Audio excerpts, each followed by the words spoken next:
रोज रात में शुद्ध सरसों का तेल शरीर के इन 4 अंगों पर लगा लेना, शरीर के सारे रोग गायब हो जाएंगे। आज का वीडियो बहुत ही महत्वपूर्ण है। शरीर के इन 4 अंगों में ये तेल लगाइए, आपका शरीर स्वतः ही अपनी बीमारियों को नष्ट कर देगा, यानी कि वह खुद ही ठीक कर लेगा। तो वह 4 अंग कौन कौन से हैं और हमें कौन सा तेल लगाना है, तो जानने के लिए इस वीडियो को ध्यान लगाकर पूरा ज़रूर सुनें। आज के वीडियो को सुनकर आप अपने जीवन को हमेशा के लिए स्वस्थ और सफल बना सकते हैं। इस जानकारी से पहले सुनते हैं एक संत की छोटी सी कहानी। एक दिन एक राजा एक संत के पास आया। संत के आश्रम में बहुत भीड़ थी। राजा ने संत से अनुरोध किया कि वह एकांत में उनसे कुछ कहना चाहता है। संत ने कहा, सर्वत्र एकांत, जो कहना है वो यहीं कहो। फिर राजा ने कहा कि हे महात्मा, मैं संन्यास लेना चाहता हूँ। संत गंभीर हो गए। वह बोले कि तुम्हें सन्यासी होने के लिए दीक्षा से पहले मेरी एक शर्त का पालन करना होगा। राजा ने थोड़ी देर विचार करके कहा कि जब दीक्षा लेनी ही है और सन्यासी होना ही है तो मुझे आपकी सभी शर्तें मंजूर है। फिर संत ने आदेश दिया और कहा कि अपने कपड़े उतारो और अपने पैरों से जूते भी उतारो और नग्न हो जाओ, और इसी नग्न अवस्था में अपने राज्य के राजमार्गों पर स्वयं को जूते मारते हुए एक चक्कर लगाकर आओ। राजा असमंजस में पड़ गया। राजा ने कहा, हे महात्मा, आप यह क्या कह रहे हैं? मैं एक राजा हूँ, किस तरह से मैं नग्न होऊंगा और नग्न होकर अपनी ही सड़कों पर कैसे खुद को जूते मारते हुए चक्कर लगाऊंगा? लेकिन फिर भी राजा को सन्यासी होना था, तो उसने संत की शर्तें मान ली और वह वैसा ही करने के लिए निकल पड़ा। राजा ने वैसा ही किया। वह नग्न होकर स्वयं को जूते मारते हुए राज्य की सड़कों पर चलने लगा। और उधर राजा के चले जाने पर एक शिष्य ने उन संत से कहा कि गुरुदेव, जब हम आपसे दीक्षा लेने आए थे तब तो आपने ऐसी कठोर शर्त नहीं लगाई थी। आप तो स्वयं करुणा के अवतार हैं, फिर आपने उस राजा के साथ ऐसा कठोर व्यवहार क्यों किया? तब वह संत बोले, जब तुम लोग संन्यास लेने आए थे तब तुम्हारे अंदर अहंकार बहुत बड़ा नहीं था, इसीलिए तुम लोगों से घर घर से भिक्षा मंगवा कर ही काम बन गया। यह तो एक बड़ा राजा है, इसका अहंकार भी बहुत बड़ा है, इसलिए जितना बड़ा रोग उतनी बड़ी दवाई, इसीलिए महारोग की दवाई भी अधिक शक्तिशाली होती है। इसी कारणवश मैंने राजा की परीक्षा भी उतनी ही कठिन ली है। राजा जब इस दशा में अपनी ही प्रजा के सामने से गुजरेगा तो उसका अहंकार चूर चूर हो चुका होगा। राजा ने शाम तक शर्त पूरी कर ली और उन संत के चरणों में आकर गिर गया और कहने लगा, अब तो मुझे आप दीक्षा देकर मुझे सन्यासी बनाएं। संत ने राजा के सिर पर मुकुट रखा और कहा कि अब तुम्हें सन्यास लेने की जरूरत ही नहीं है, जाओ और कर्ता भाव छोड़कर साक्षी भाव से राज करो। अब तो तुम राजस्व हो चुके हो, अब तुम राजस्व हो। देखिए किस तरह से उन संत ने एक राजा को उपदेश दिया और राजा का जीवन धन्य हो गया। अब जानते हैं स्वास्थ्य से संबंधित बहुत ही महत्वपूर्ण जानकारी। क्या आप जानते हैं कि यह हमारा शरीर किससे बना है? यह सबसे पहले जानना बहुत ज़रूरी है। और हमारे शरीर में कौन से 3 दोष पाए जाते हैं? हमारा शरीर 5 तत्वों से बना है और हमारे शरीर में 3 दोष पाए जाते हैं, वात दोष, पित्त दोष और कफ दोष। इसे जानना जरूरी है क्योंकि यह हर एक बीमारी का कारण होता है, क्योंकि हर एक बीमारी की जड़ यही 3 दोष है, इसीलिए जानना जरूरी होता है। तो आपके शरीर के सबसे महत्वपूर्ण दोष ये 3 दोष है, पित्त दोष, वात दोष और कफ दोष। अगर आपके शरीर का वात दोष गड़बड़ हो गया है तो 60 से 70% बीमारी होगी। अगर आपके शरीर का पित्त दोष गड़बड़ हो गया है तो आपके शरीर में 15 से 20% बीमारी होगी। और यदि आपके शरीर का कफ दोष गड़बड़ हो गया है तो 5 से 10% बीमारी होती है। अब यह तीनों प्रवृत्तियां हमारे शरीर में कब से कब तक रहती है? जब हम जन्म से बाल्यावस्था में रहते हैं, यानी जब हमारा जन्म होता है और 14 साल की उम्र तक हमारे शरीर में कफ प्रवृत्ति ज़्यादा होती है। इस समय कफ ज़्यादा बनता है, यह प्रकृति की देन है। कफ इसलिए बनता है क्योंकि हमारा शरीर वृद्धि करता है। कफ बनना जरूरी है क्योंकि यह कफ हमारे शरीर का बहुत ही महत्वपूर्ण अंग है। बस हमें यह ध्यान देना है, हम अपने बच्चों को ऐसी कोई चीज़ ना दें जिससे उनका कफ और बढ़ जाए, क्योंकि बच्चे उस समय कुछ नहीं जानते। माता पिता को जागरूक होना होगा। बस हमें अपने बच्चों को कुछ भी ऐसी चीज़ें नहीं देनी है जिससे उनका कफ और बढ़ जाए। कफ बनने वाली चीज़ें हमें उन्हें नहीं खिलाना है, नहीं तो क्या होगा, कफ से संबंधित जो 5 से 10% बीमारी है, जैसे टीबी, दमा, अस्थमा, इस्नोफीलिया, यह सारी बीमारियां इसकी वजह से होती है। यह हर माता पिता को ध्यान देना होगा। उसके बाद हम आते हैं बाल्यावस्था से युवावस्था में। युवावस्था की आयु कितनी होती है? जब हम 15 साल से 60 साल के बीच में होते हैं। इस समय हमारा शरीर युवावस्था में होता है। इस समय हमारे शरीर में पित्त प्रवृत्ति सबसे ज़्यादा होता है, सबसे ज़्यादा पित्त बनता है। इसलिए हमें यह ध्यान देना होगा कि हम ऐसी कोई चीज़ ना खाएं जिससे हमारा पित्त दोष बढ़ जाए। अगर हमारे शरीर में पित्त दोष बढ़ जाएगा तो हमारे शरीर में 15 से 20% बीमारियां होती है। इसके बाद आती है वृद्धावस्था। 60 साल की उम्र हमारी वृद्धावस्था होती है। इस समय हमारे शरीर में वात दोष बढ़ता है और वात दोष से संबंधित 60 से 70% बीमारियां हमारे शरीर में होती है। तो आपको ऐसी कोई चीज़ नहीं खानी है जिससे वात दोष बढ़े। इसलिए इन तीनों दोषों से संबंधित जो भी जानकारी जहाँ से भी उपलब्ध हो एकत्रित करें और उसे अपने जीवन में लागू करें। और हमेशा इस बात का ध्यान रखें कि इन तीनों दोषों में क्या खाना चाहिए और क्या नहीं खाना चाहिए। इन दोषों को बढ़ाने वाली चीज़ कभी ना खाएं। अब आप इन तीनों दोषों के बारे में जान गए हैं, तो अब जान लेते हैं कि आपका शरीर 5 तत्वों से कैसे बना है। आपका शरीर 5 तत्वों से बना है और इन 5 तत्वों में प्रोटीन, विटामिन, सारे तत्व आते हैं। अब इन 5 तत्वों में और तीनों दोषों में जो भी कमी आती है तभी आपका शरीर बीमार होता है, अन्यथा आपका शरीर बीमार नहीं होता है। अब आप समझ गए होंगे कि आपका शरीर बीमार होने का क्या कारण है। जैसे कुछ लोग भगवान को दोष देते हैं कि भगवान ने हमें यह कष्ट दे दिया, भगवान ने हमें यह बीमारी दे दी, हमें गैस्ट्रिक अल्सर हो गया, हमें थायराइड, ब्लड प्रेशर, शुगर हो गया। क्यों हो गया? भगवान ने नहीं दिया, आपने खुद पाला है।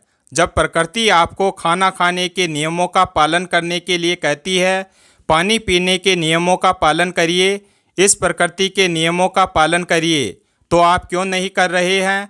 जबकि हमारा शरीर उन्हीं तत्वों से बना है, प्राकृतिक तत्वों से ही तो बना है।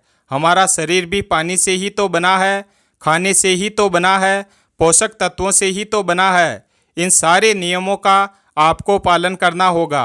अब जब यह हमारा पित्त दोष कह रहा है कि यह चीज़ें ना खाएं, यह पित्त और बढ़ेगा, तो आप उसे क्यों खाते हैं? पिज्ज़ा, बर्गर आप क्यों खाते हैं? चाय आप क्यों पीते हैं? चीनी आप क्यों खाते हैं? मैदा आप क्यों खाते हैं? जब आप ये सारी चीज़ें खा रहे हैं तो आपके पेट में एसिडिटी बनेगी, आपका पाचन तंत्र भी बीमार पड़ेगा। और जब आपका पाचन तंत्र बीमार होगा तो अनेक बीमारियां आपको आएगी। यह तो आप खुद कह रहे हैं, भगवान नहीं कह रहा है। हम आप इसे खुद जाने अनजाने में कर रहे हैं। हम अपने मन को, अपनी जीभ को कंट्रोल नहीं कर पा रहे हैं। यह सारी चीज़ें आप छोड़ दीजिए।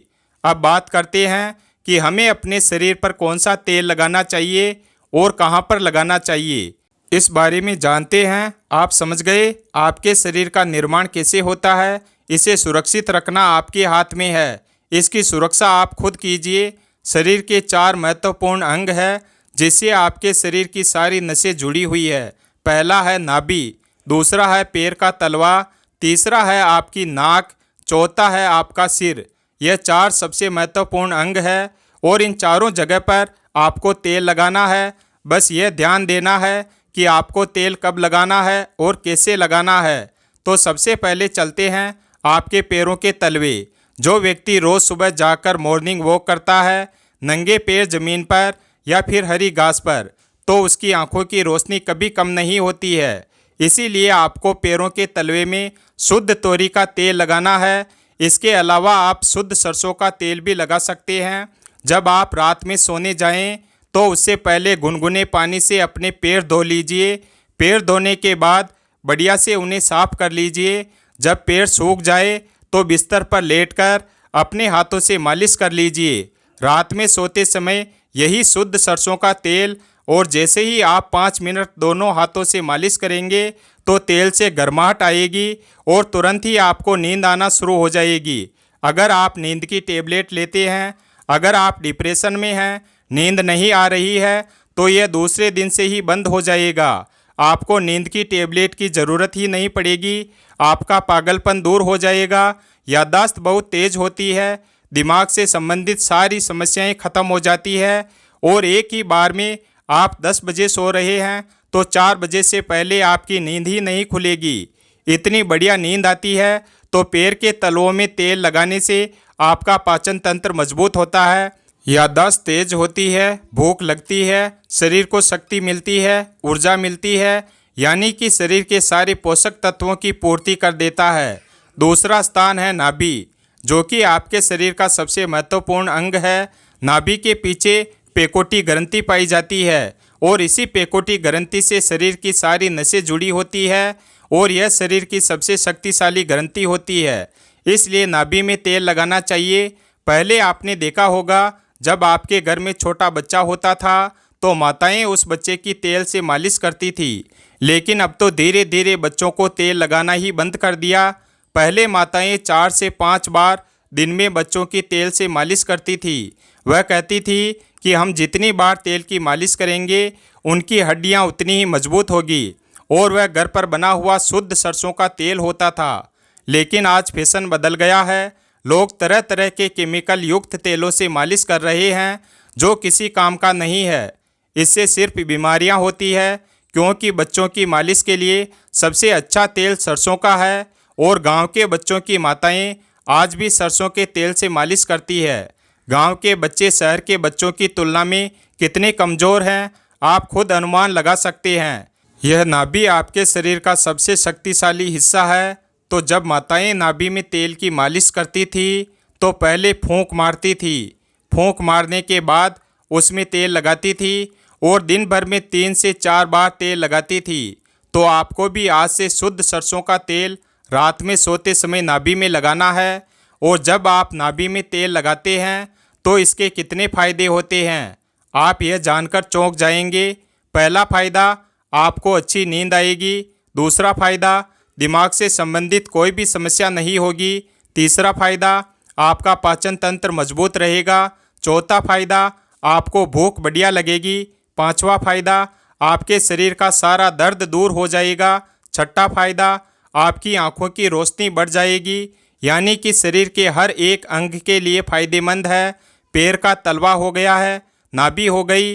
अब हम एक कदम आगे चलते हैं, वह है नाक, कान और आँख। तो आपके नाक में क्या करना है, अगर आपको गाय का शुद्ध देसी घी मिल जाए तो घी की 1 बूंद दाईं नाक में और 1 बूंद बाईं नाक में, दोनों नाक में 1-1 बूंद डालनी है। रोज़ाना दोनों नाक में 1-1 बूंद डालें। इसके बहुत सारे फ़ायदे हैं। पहला फ़ायदा, आपका पागलपन दूर हो जाएगा। अगर किसी को पागलपन है, अगर पागलपन का इलाज चल रहा है तो 3 से 4 महीने के अंदर पागलपन की दवा बंद हो जाएगी। दूसरा फ़ायदा, अगर आपके कान के पर्दे में छेद है तो बिना ऑपरेशन के ठीक हो जाएगा।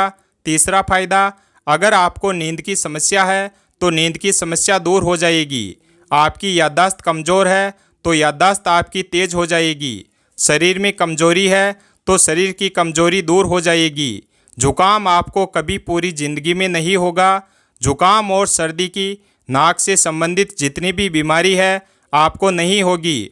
अब एक अंग और है जहाँ से आपका शरीर पूरा दिमाग जुड़ा हुआ है, वह है सिर। अगर गर्मी का सीज़न है तो आप स्नान करते होंगे।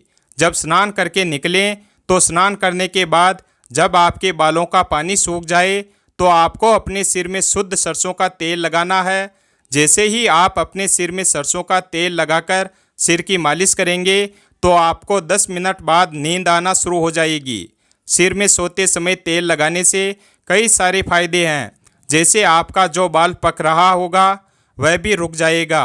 आपको नींद बढ़िया आएगी, दिमाग की याददाश्त बढ़ेगी, शरीर की शक्ति बढ़ेगी, शरीर की कमज़ोरी दूर हो जाएगी, यानी कि शरीर की सारी शक्तियाँ आपको मिलेगी सिर में तेल लगाने से। तो आप शुद्ध सरसों का तेल अपने शरीर के इन 4 अंगों पर लगाएं और देसी घी को अपने नाक में डालें। यह प्रक्रिया आप अपना लीजिए, आपका शरीर स्वस्थ और तंदुरुस्त हो जाएगा।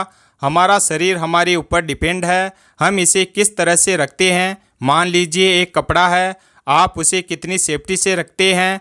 ख़ास तौर पर सफ़ेद कपड़ा, आप उसे पहनते हैं, पहनकर बाहर जाते हैं तो आप उसे बचाकर रखते हैं कि कहीं गंदे स्थान पर टच ना हो जाए। सफ़ेद कपड़ा है, इसमें दाग लग जाएगा, कितना बचा बचा कर चलते हैं और फिर आते ही खूंटी में निकाल कर आराम से टांग देते हैं, जिससे उसमें दाग नहीं लगता है। और फिर अगले दिन पहनते हैं और उसको ध्यान से प्रेस वगैरह करते हैं। ठीक उसी प्रकार इस शरीर की देखभाल आप खुद कीजिए। जितनी आप इस शरीर की देखभाल करेंगे उतना ही आपका शरीर स्वस्थ व निरोग बना रहेगा। आप प्रकृति के नियमों का पालन करिए। आज से और अभी से आप इन 4 जगह पर तेल लगाना शुरू कर दीजिए।